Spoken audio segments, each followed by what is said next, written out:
sedikit dari saya.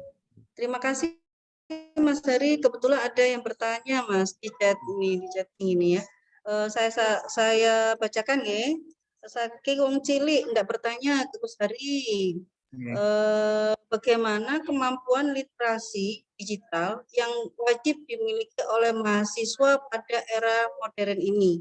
Apa saja kemampuannya yang ditanyakan? Monggo Mas.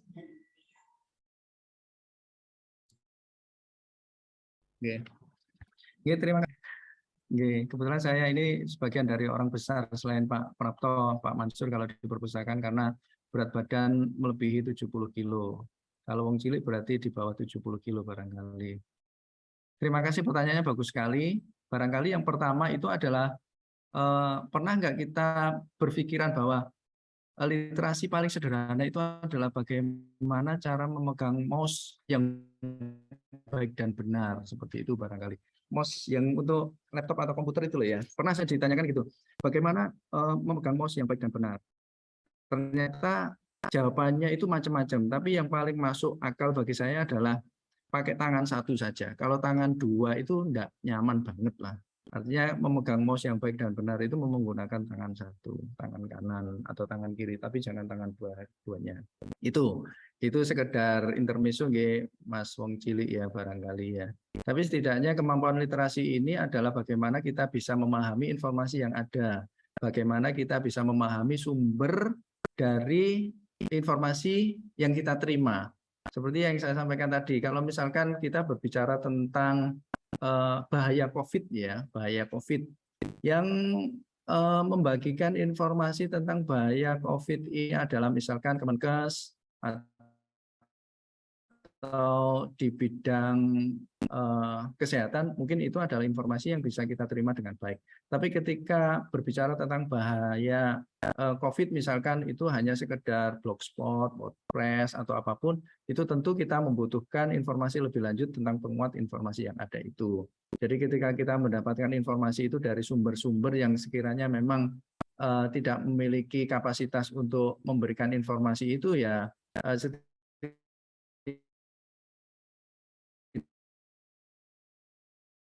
setidaknya memang perlu ditelaah lebih lanjut. Kemungkinan ketika kita membagikan informasi tanpa memperhatikan sumber kompeten yang membagikan itu, bisa jadi kita ini termasuk orang-orang yang membagikan informasi yang salah kepada orang banyak. Itu barangkali yang perlu difahami ya, sumber informasi yang kita gunakan itu memang benar-benar adalah sumber yang kompeten. Termasuk di dunia akademik seperti itu. Jadi ketika nanti barangkali kita ingin submit di misalkan artikel kita mau disubmit di OJS misalkan, OJS yang terakreditasi nasional misalkan ya di Sinta lah kurang itu seperti itu harus didukung juga referensi kita itu yang berbasis Sinta. Jadi kita misalkan nulis tentang perpustakaan atau digitalisasi, bahan rujukan kita kebanyakan memang hanya sekedar OJS yang belum terakreditasinya agak sulit. Jadi harus ada penyeimbang. Setidaknya referensi yang kita gunakan, bahan rujukan yang kita gunakan juga berbasis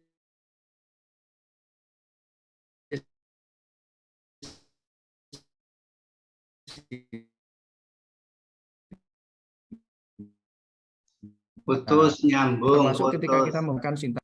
Oh iya, suaranya. Nggih, diam di tempat. Oh, sekarang gimana? Sampun? Sampun bersuara. Nggih. Alhamdulillah nggih. Mohon maaf. Jadi misalkan kalau kita ingin berbagi atau mendiseminasikan produk kita atau sharing produk literasi informasi kita juga harus ditunjang sesuai dengan yang wadah kita ajukan, misalkan 7.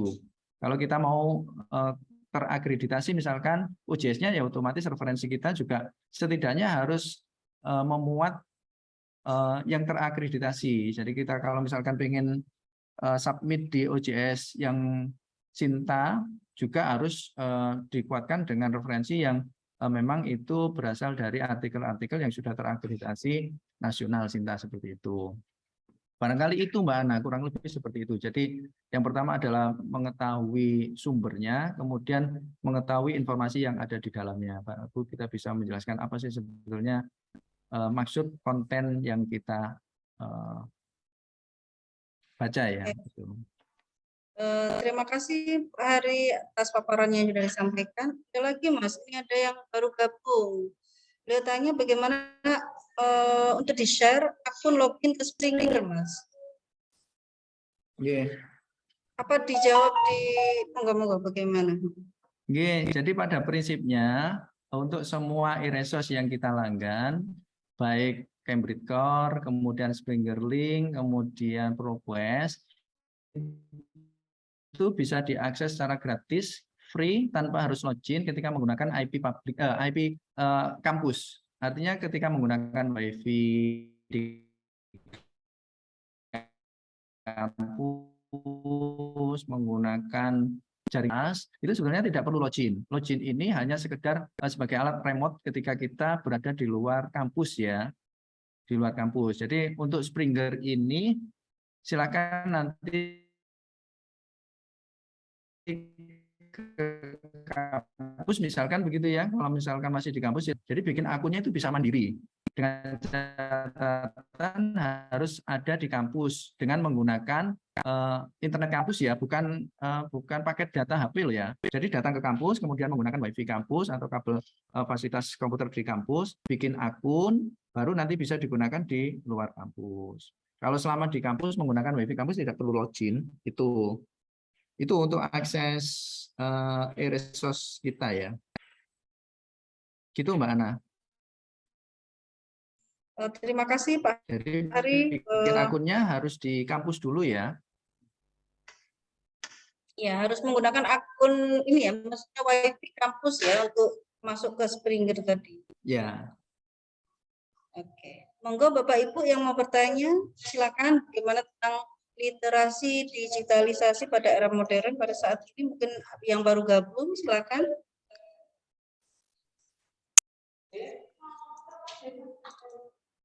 Monggo boleh disampaikan secara langsung maupun chatbox boleh raise, silakan. Karena memang untuk informasi digital ini kan luar biasa ya. Ada prinsip 3M. Meraba, apa itu Mbak? Jadi 3M itu sebetulnya kan melimpah, mudah, dan murah ya. Jadi memang sangat melimpah.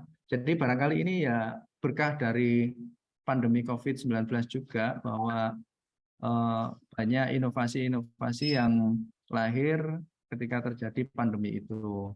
Jadi seperti perpustakaan UIN Sunan Ampel Surabaya akhirnya juga melanggan e-library UIN Saku Buku itu. Kemudian kita juga membuat website terbaru e-book, yang e-book tadi e-book.uinsp.ac.id, termasuk juga di salah satu tulisan saya dengan itu ada peningkatan signifikan kunjungan baru dan kunjungan kembali di website digilid.uinsp.ac.id, hampir 30%.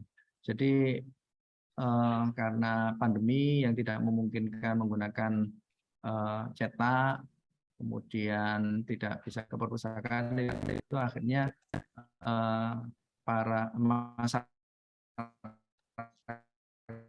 itu menggunakan nanti akan dicek masing-masing perguruan tinggi itu, hampir terutama perguruan tinggi negeri ya, hampir semuanya itu punya repositori baik yang berisi tentang tugas akhir maupun berisi tentang karya intelektual sivitas akademika. Itu kemudian mudah, banyak tadi sudah saya contohkan di film, tidak perlu registrasi, tidak perlu login, tinggal berkunjung, kemudian searching, langsung unduh gitu saja. Jadi nggak perlu misalkan kulon nyuwun sewu gitu, enggak. Jadi langsung berkunjung, searching, ketemu, langsung diunduh. Kemudian cukup menyediakan kuota ya tentunya ya, kuota internet itu. Tapi kan kuota internet kan murah banget. Bisa jadi mungkin 5.000 bisa digunakan sekuatnya kalau di warkop itu. Teh sama gorengan 1.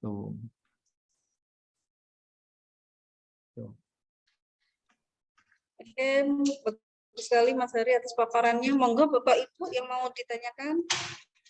sekarang semuanya serba digital ya, semuanya gratis malahan. Kalau kita masuk ke warnet atau tinggal buka wifi, sudah apapun yang kita inginkan semuanya sedia. Kayak dunia dalam genggaman. Oke, monggo ada yang bertanya, silakan Bapak Ibu. Monggo Pak Amin, pejuang VLC dan pejuang Besti Time. Pak Amin Tohari.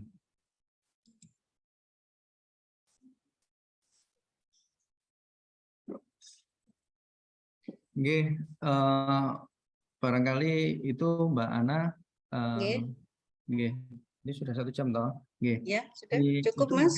Nggih, terakhir barangkali saya punya amalan untuk teman-teman semuanya. Barangkali saya share screen ya, saya kasih contoh sedikit ini amalan dari saya. Jadi kalau amalan dari Kiai itu kan bisa nyuwuk. Kalau dari saya barangkali bisa untuk digunakan sebagai pemenuhan kebutuhan sumber informasi sesuai dengan status saya sebagai kawan. Saya punya ini Linktree yang bisa digunakan barangkali nanti oleh teman-teman semuanya untuk pemenuhan kebutuhan sumber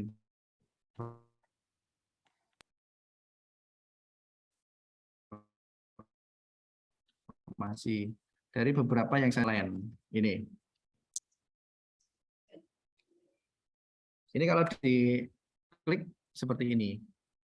Jadi isinya tentang koleksi digital yang ada di UIN Sunan Ampel seperti repositori tadi, kemudian ada e-journal.uinsp.ac.id, kemudian e-proceeding.uinsp.ac.id.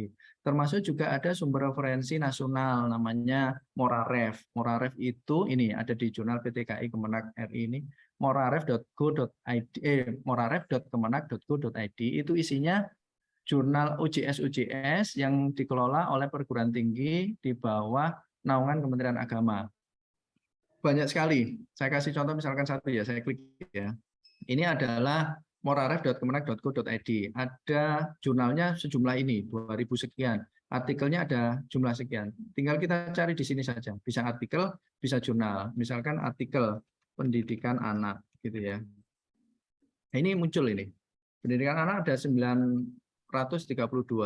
Tentu ini dari tahun zaman perang sampai saya sudah merdeka sih ini. Maksudnya zaman yang lampau lah.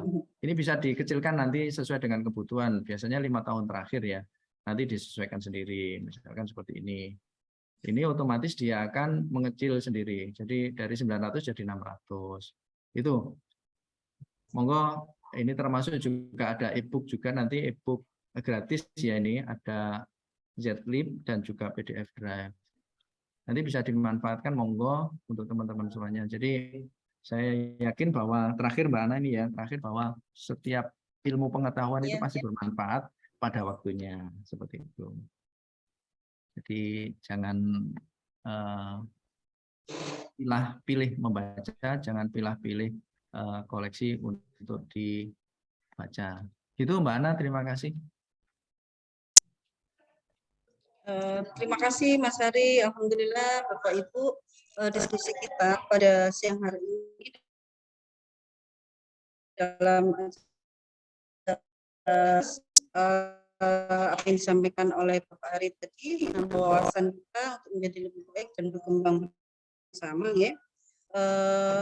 Dari kami mewakili dari tim manajemen perpustakaan UIN Sunan Ampel, mohon maaf atas segala khilaf kalau ada kesalahan yang tidak sengaja maupun kami sengaja. Wallahul muwaffiq ila aqwamit thoriq. Assalamualaikum warahmatullahi wabarakatuh.